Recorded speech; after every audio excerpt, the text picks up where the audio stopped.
Paper ಮಾತ್ರ ತುಂಬ tough ಇತ್ತು ಅಲ್ವೇನೆ. ಸೊ ನಾನಂತೂ ಇಲ್ಲೇನು 2.5 ಮಾಡ್ಯೂಲ್ ಬರ್ತಿದ್ದೀನಿ. ಜಸ್ಟ್ ಪಾಸ್ ಆದರೆ ಸಾಕಪ್ಪ. ನೀನಂತೂ ಅಟ್ಲೀಸ್ಟ್ 2.5 ಮಾಡ್ಯೂಲಾರು ಬರ್ತಿದ್ಯಾ. ನಾನಂತೂ ಅದೂ ಬರ್ದಿಲ್ಲ. ನೆಟ್ಟಿಗೆ ನಾನು 1 ಮಾಡ್ಯೂಲು ಸಹ ಬರ್ತಿಲ್ಲ. ನಾನಂತೂ ಪಕ್ಕಾ ಫೇಲ್ ಕಣೆ. ಸೊ ಏನು ಮಾಡೋದು ನನಗಂತೂ ಗೊತ್ತಿಲ್ಲ. ನಾನಂತೂ ಫೇಲೇ. ಅಯ್ಯೋ ಬಿಡೆ, ಅದಕ್ಕೆಲ್ಲ ಏನಕ್ಕೆ ಟೆನ್ಷನ್ ತೊಗೋತೀಯಾ.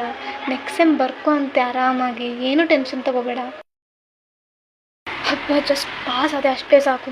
ಅಯ್ಯೋ ನನ್ನ ಫ್ರೆಂಡು ಅವಳೇನು ಫೇಲ್ ಆಗ್ತೀನಿ ಅಂತಿಲ್ಲ ಪಾಪ. ಏನಾಗಿರುತ್ತೆ ರಿಸಲ್ಟ್ ಕೇಳೋಣ. ಓಯ್ ಏನಾಯ್ತು ನಿನ್ನ ರಿಸಲ್ಟು? ಓ ನನ್ನ ಜಾಸ್ತಿ ಏನಿಲ್ಲ ಕಣೆ, 80 ಬಂದಿದೆ ಅಷ್ಟೇ. ಅಲ್ಲ ಫೇಲ್ ಆಗ್ತೀನಿ ಏನೂ ಬರ್ದಿಲ್ಲ ಕಣೆ, ನೆಟ್ಟಿಗೆ 1 ಮಾಡ್ಯೂಲು ಬರ್ದಿಲ್ಲ ಕಣೆ ಅಂತ ಹೇಳೋಳು 80 ಮಾರ್ಕ್ಸ್ ಎಲ್ಲಿಗೆ ತಗೊಂಡೆ? ಅಯ್ಯೋ ನಿಜ ಕಣೆ, ನಾನು ಏನೂ ಬರ್ತಿರ್ಲಿಲ್ಲ.